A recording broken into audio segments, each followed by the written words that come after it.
What's up, y'all? How y'all doing? Long time no see.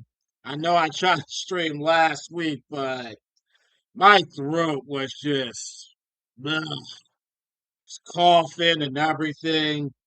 Long story short, I had to go to. I went to Longwood Gardens. Got a lot of pollen heat in my system, and I think that's what gave me my allergies or whatever affliction I had. But without further ado, let's get into Final Fantasy VII Revolution's latest updates. And there is a ton of stuff to go over.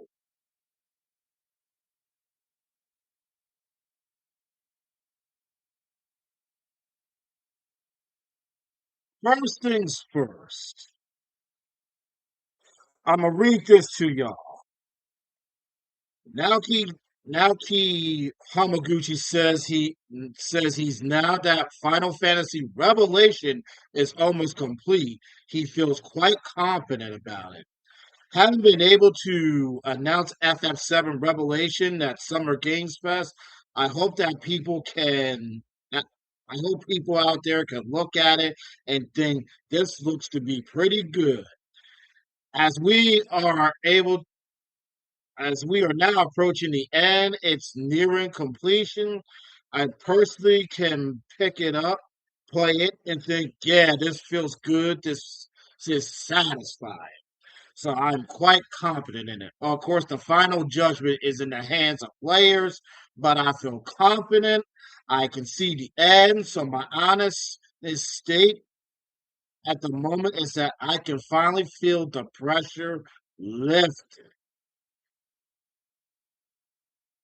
And let's talk about that. The the game's almost complete. Let's let that sink in for a minute. I love that the game is almost complete. Yes.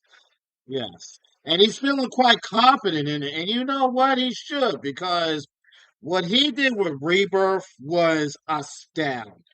Absolutely astounding. Rebirth has its quirks and its flaws, of course, but if he's feeling quite confident about this game, I think it will be a bang. Perfect way to end the Final Fantasy VII remake trilogy and the FF7 universe as far as the main story is concerned. And one second, let me turn this off. So yeah, guys, we're getting to the finish line. Finish line.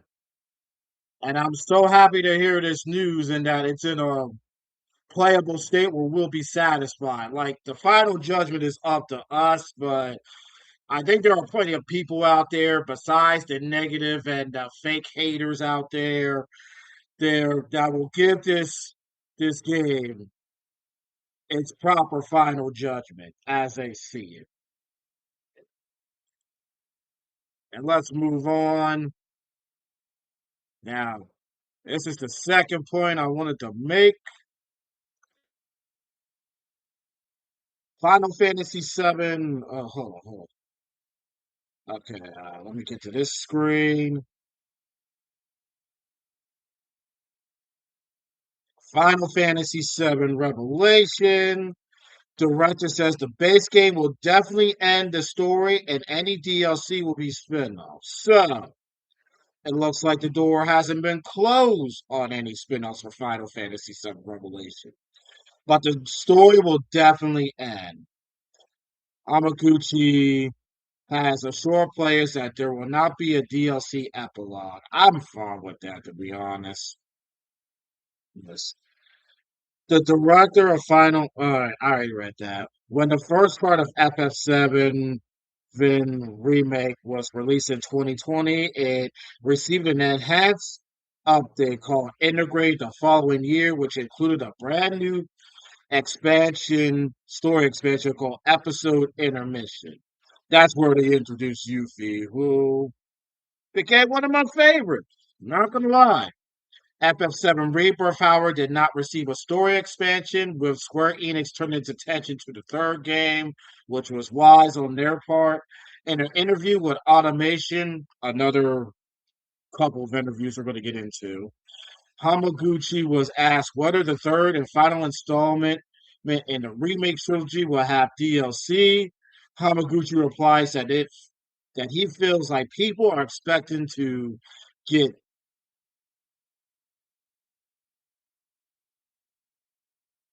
into it fully yet. I feel at this point both the media and the fan community are expecting the DLC to come, he said. Plus, I sense the immense expectations for the final Fantasy VII franchise, or rather, it feels like fans don't want it to end yet. Let me read the rest while I get into that.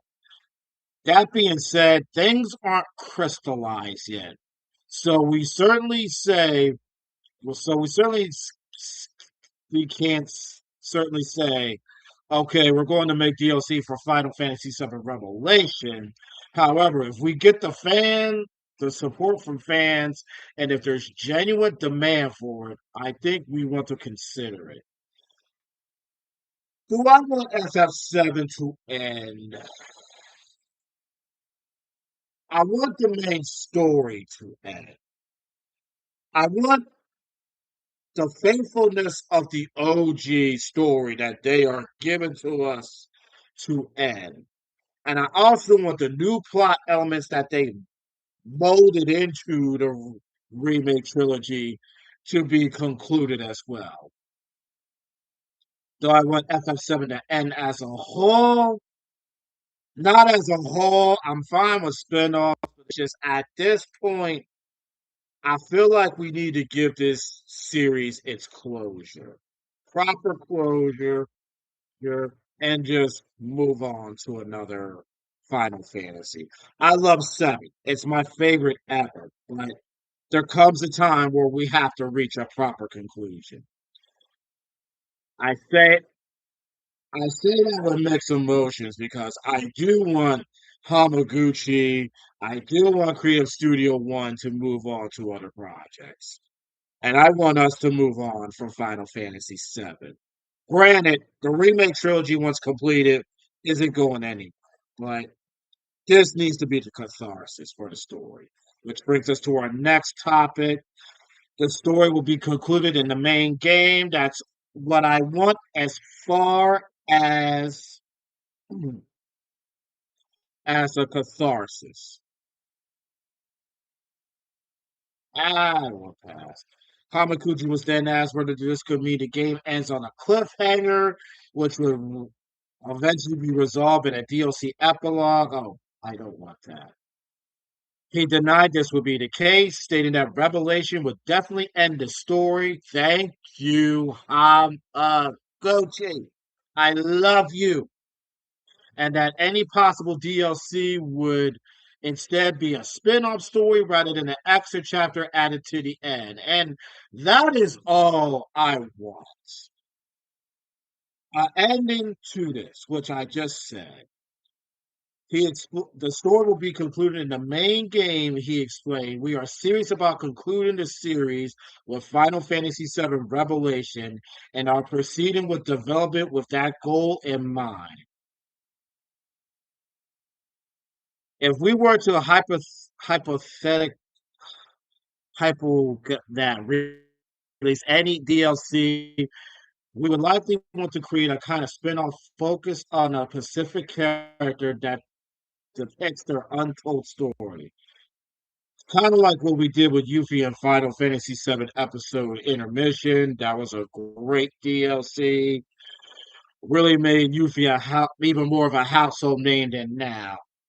And if there is demand for it among the fans, so in case we do end up considering a DLC, this is the kind of thing we would likely attempt to do so. An Epic Game Store listing found by data miners last month suggested Final Fantasy Revelation would be getting extra story content as an apparent list of DLC, including story expansion pass. Earlier this year, Hamaguchi explained the second story, Final Fantasy VII Rebirth, didn't get any major story DLC because he believed fans have been waiting long enough for the trilogy to end, and that his role was to deliver the third entry as quickly as possible at the level of polish they would find satisfying. I love Hamaguchi. Yeah, and I was on board with not having any more DLC. I was fine with that. And let's get to the automation. Actually, this is the one I want to get into. After Final Fantasy VII Revelations revealed the trilogy has been selling extremely well. Oh, hold on here. First and foremost, that is fantastic news.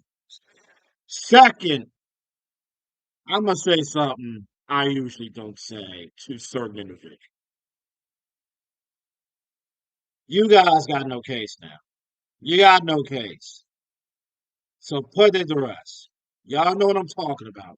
Y'all know who you are. Put it to rest. You got no case no more.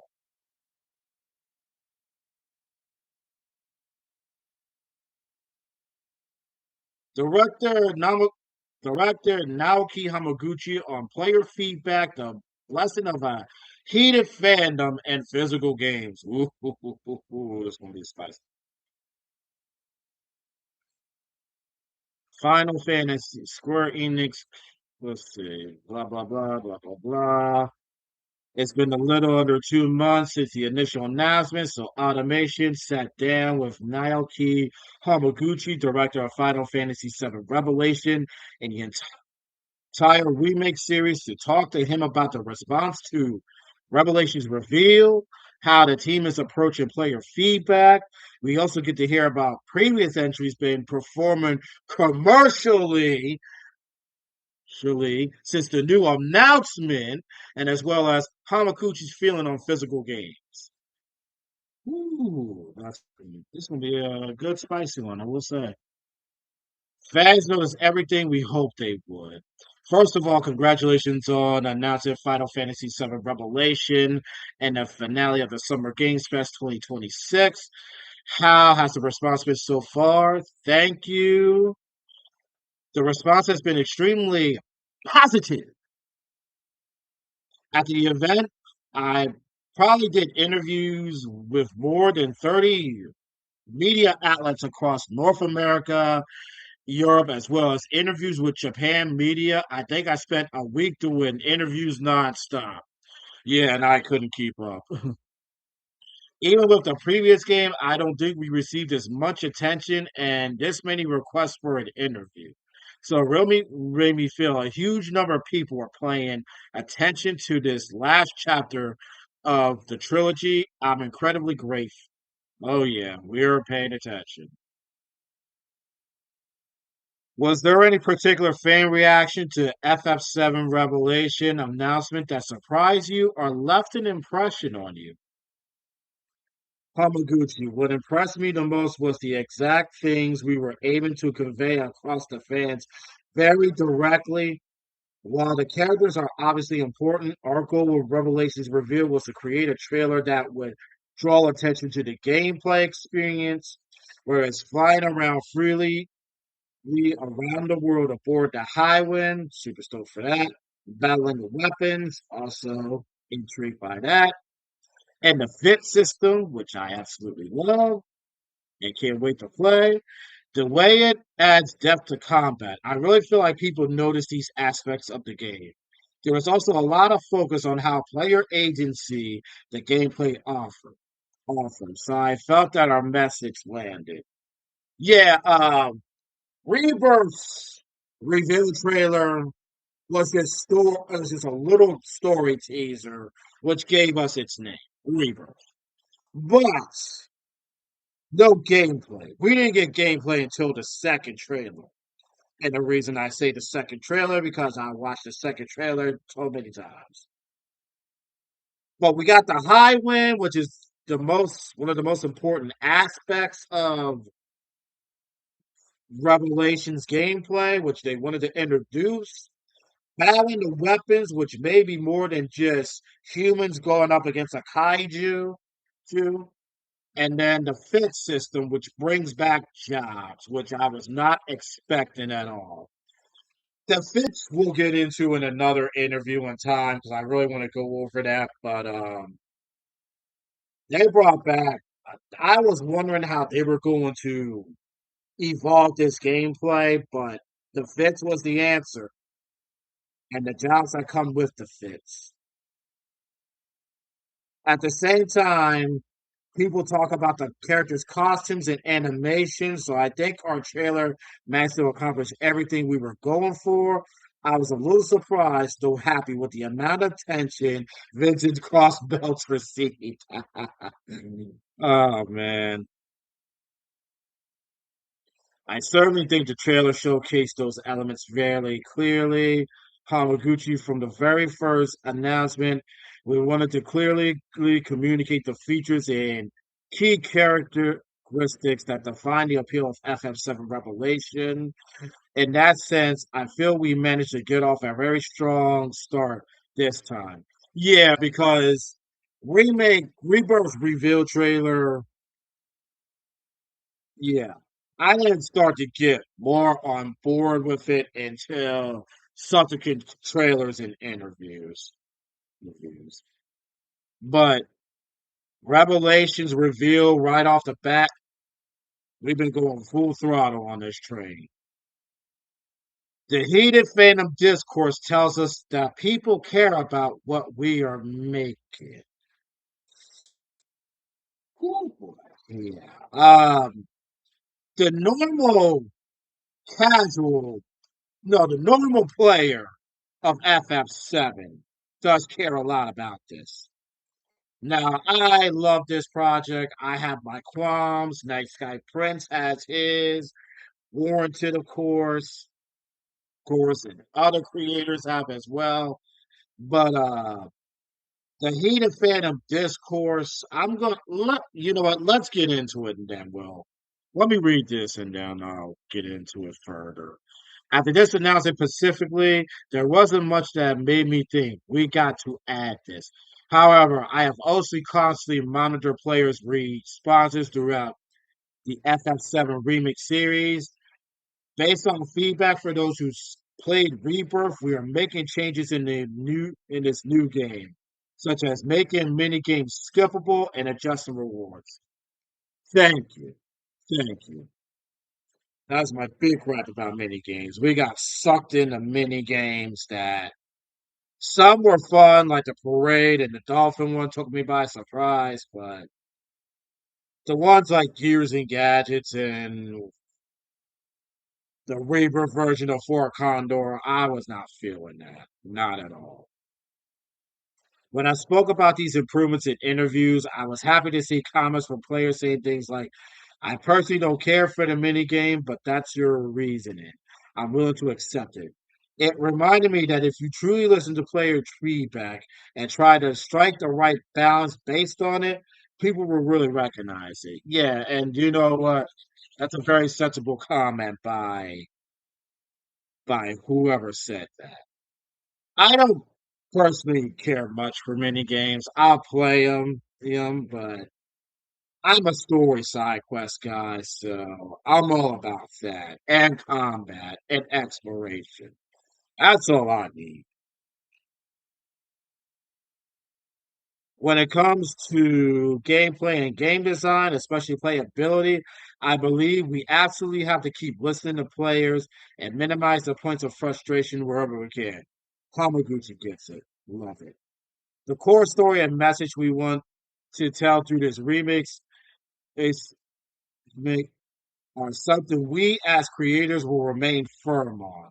But when it comes to gameplay, we will always be closely in tune to player feedback and keep looking for ways to make improvements. and eliminate sources of frustration. So I'm glad they're sticking to their story and their messages. Look, when you listen to player feedback about story, and let me show my face on this. When you listen to people, especially those fans who want something in the game, like a certain fandom or whatever, I'm not even going to say that, but they pretty much wants the story tailored to their needs and for that certain character. But I'm glad they are Hamaguchi and his staff are remaining bullish on that story they want to tell. It's their story they want to tell, and they deserve to tell it. And excuse me for a second. Okay. So let's get back to it.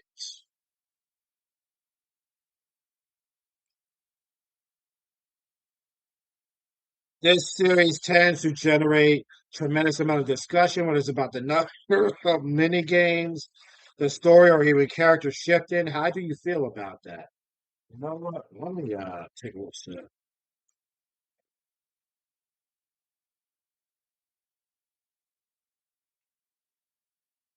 I'm grateful for it. Games are a medium, a community, and a culture. While a culture has certain unchanging aspects, I believe it only truly shapes into a culture when people discuss it from many different perspectives.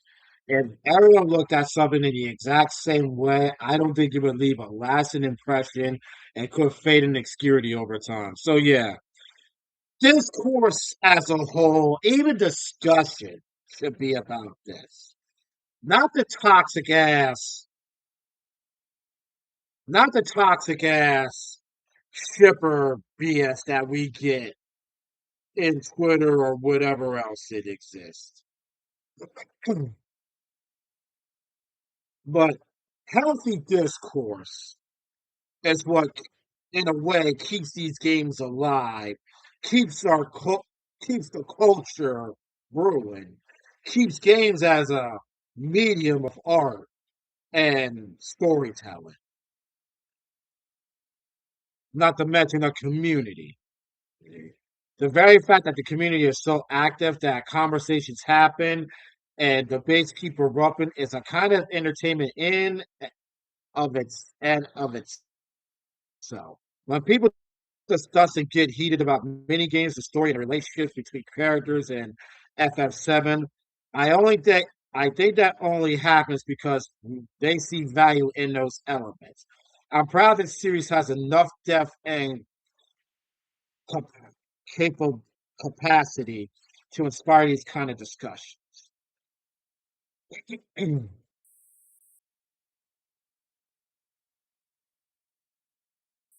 So yeah, I don't mind getting in heated arguments about FF7, but as long as it's in a respectful, full, civil talk, that both sides will get something out of it. The other side doesn't have to convince the other side of their opinion and vice versa. But the thing I'm trying to get at here is discourse is good, but it's bad when you get the toxic, sick, nonsensical BS into. But I guess Hamaguchi even finds value in that because even those toxic shippers are talking about FF7. So he finds it all entertaining in itself.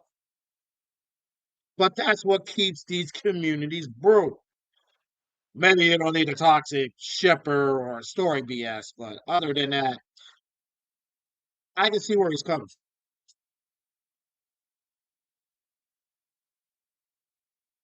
Now, speaking of those toxic shippers, let's get to this next one. And one more second.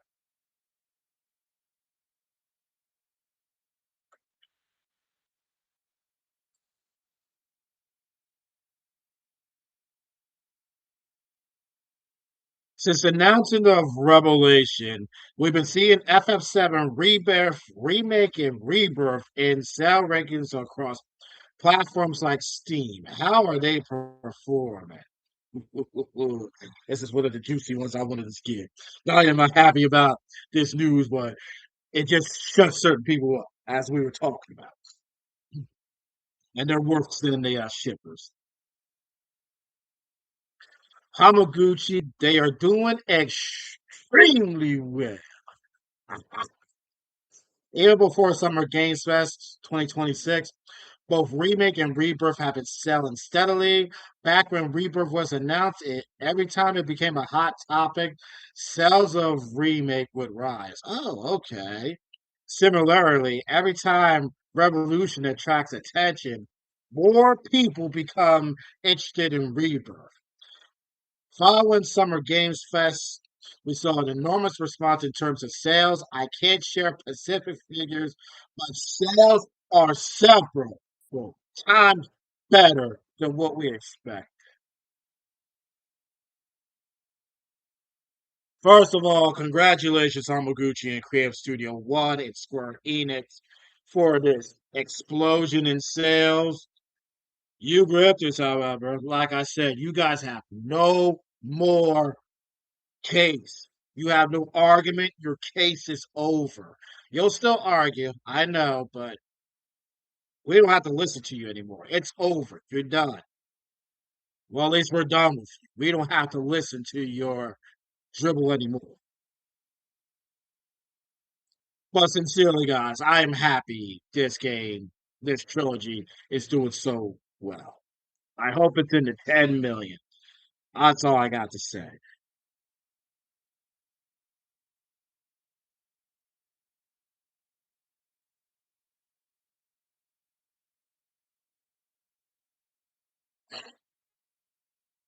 I think fans and dedicated fan communities are very interested in how many copies these have sold, but I can say they are performing even better than most people probably imagine. This means more and more people are playing the previous entries. It gives me great confidence as we prepare to release Revelation to the world. I know there are requests for us to disclose the numbers, but that's something that falls under our investor relations policy, so I hope people understand it. Oh, so even if excuse me. Oh, so even if he wanted to give the sales figures, he really can. Okay, that's fine. I don't want him to upset his investor rewards. Then again, Square Enix investors don't seem as bad as other ones. Like Sony. Are there any particular reasons Final Fantasy VII Remake has especially sold strong momentum? For starters, rather than the Pacific region, numbers clearly show that the PC gaming culture has become much stronger. Naturally, the English-speaking market remains very strong on PC, but the simplified Chinese PC market has grown to a considerable level, and we are seeing that reflected in the sales of FF7R, Remake, and Rebirth. Ah, so PC, you know what? PC is becoming the mass. You know what? PC may be becoming the master race, guys.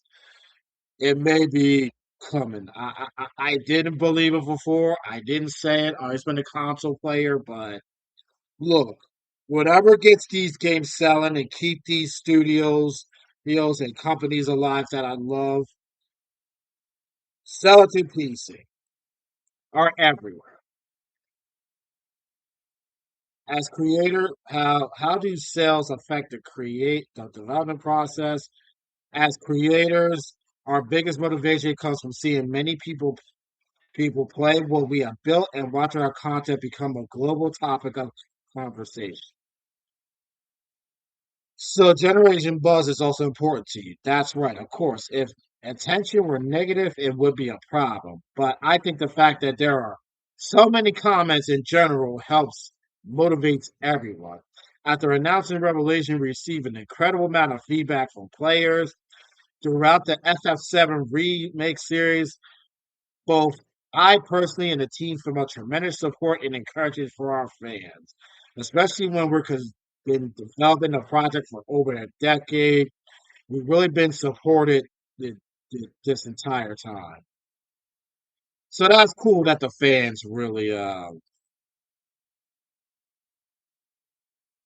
support them. Look, I support them wholeheartedly.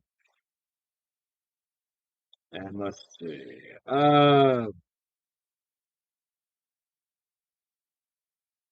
Okay, so we're almost done here. I see. The voices of the fans keep you. Wait, did I skip something? Okay, no. The voices of the fans are what keep you going. Yes, it truly is.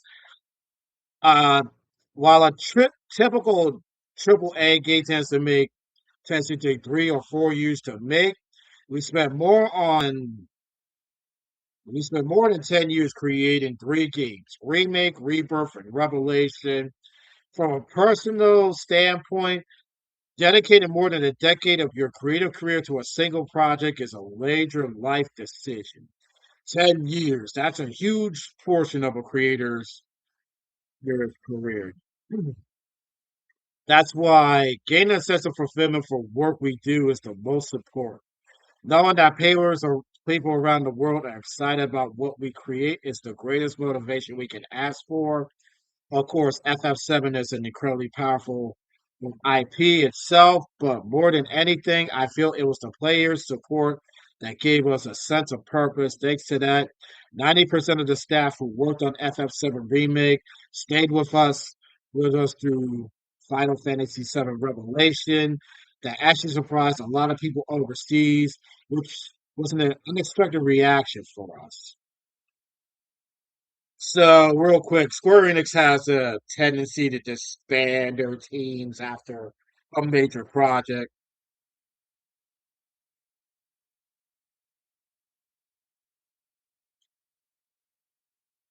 So, keeping this team together is critical on why we are getting these games in the span of 3 years. I read the Bloomberg piece about it. Despite being a AAA game, each installment was developed relatively quickly because more than 90% of the staff was carryover from the previous game. That's right. People were really surprised by this, so it generated quite the response. It did. I saw some people agree with the idea of keeping the same team together instead of disbanding between projects as a factor in shortening development time. Hamaguchi, I think the fact that so many people were working on this project with a firm commitment, seeing it through to the very end, is certainly due to the strength of the FF7 IP. But also because we are able to create this project surrounded by fans who have tremendously high expectations. Of course, these expectations built upon the results of what we delivered so far. If Seven Remake and Rebirth haven't lived up to players' expectations, Revelation probably wouldn't be gathering this level of anticipation either. So true.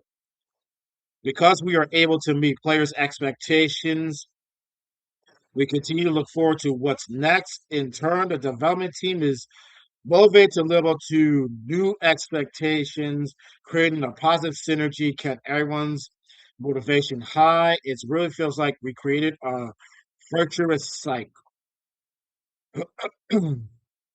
So it seems like they're going to keep this team together after Revelation. Keep this team forever. Matter of fact, keep all your teams together, Square Enix. Okay, and we're getting into the spicy meatball of this. Excuse me. I certainly hope FF7 Revelation lives up to its expectations as well. Finally, I like to ask something a little different. Sony Interactive Entertainment recent announcement regarding discless console gaming. Is there a possibility physical game releases could eventually disappear? What's your opinion on that? And can you tell us whether FF7 Revelation will receive a physical edition? Hamaguchi.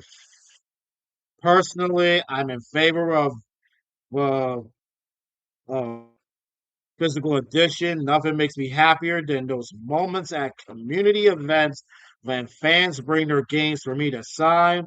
I'm a little sad of the culture of keeping games physically and sharing those memories gradually fade away, as do I. As do I. That said, looking at the industry as a whole, I think digital sales will continue to grow, driven by changes in convenience and distribution. Rather than physical games disappearing altogether, I think the format itself might change.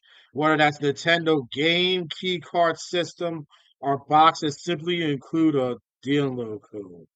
Traditional releases where everywhere is contained entirely on a physical disc and cartridge may gradually become less common. As for regulation, I'm aware following SCI's announcement, some fans are concerned that the game may end up getting a digital only release. With all of this, I am able to share at this time, given the state of Revelation's development, a complete change in direction would be difficult for us. Therefore, we are actively exploring the possibility of releasing a physical retail version. That said, every platform has its own regulations, whether it's support for a key card game, or media capacity limitations. Right now, we're discussing to internally how to preserve the game's quality while meeting fans' expectations. Personally, I would like to continue working towards making a physical edition happy. I love to buy a physical copy of Final Fantasy Revelation, so I'm rooting for the outcome. As am I. And I think Square Enix is going to do it because the backlash that Sony is receiving, not the receiving. Yeah, I know they responded and stuff, which was we'll get that into another video, but no, I want a physical edition of this game, and I think Hamaguchi is going to give us that. So that's that interview right there. This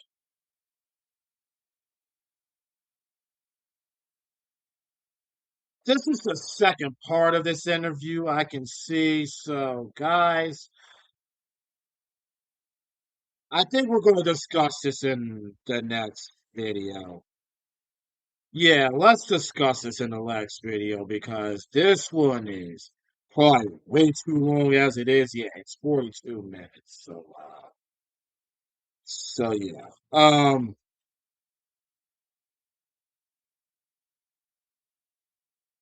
So this was a great interview. I'm probably better off splitting this in parts, but I'm definitely going to be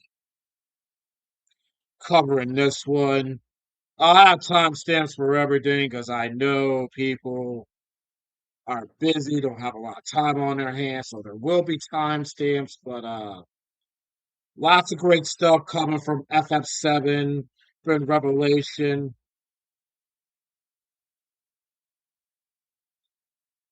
and eventually I will be talking about my plans, thoughts. Well, first, my plans for gaming going forward. Let's just say if this media, this future becomes the past, I'm looking at a PC, my friends. That's what I'm gonna say for that. But yeah, I'm gonna get into my thoughts and feelings about about this whole situation in another video. We'll cover the other automation shit interview about the grand finale, Advent Chilling Ties, and whatever else is in that interview. But I'm gonna sign off from this. I'll end this video, and then we'll get into Kingdom Hearts 2 because it's been a long, long time since I played Kingdom Hearts 2 FF. I didn't go forward, guys. I just kept it here. But let's do Kingdom Hearts, and then I'll see you guys in a bit. Peace. It's been a long day without you, my friend.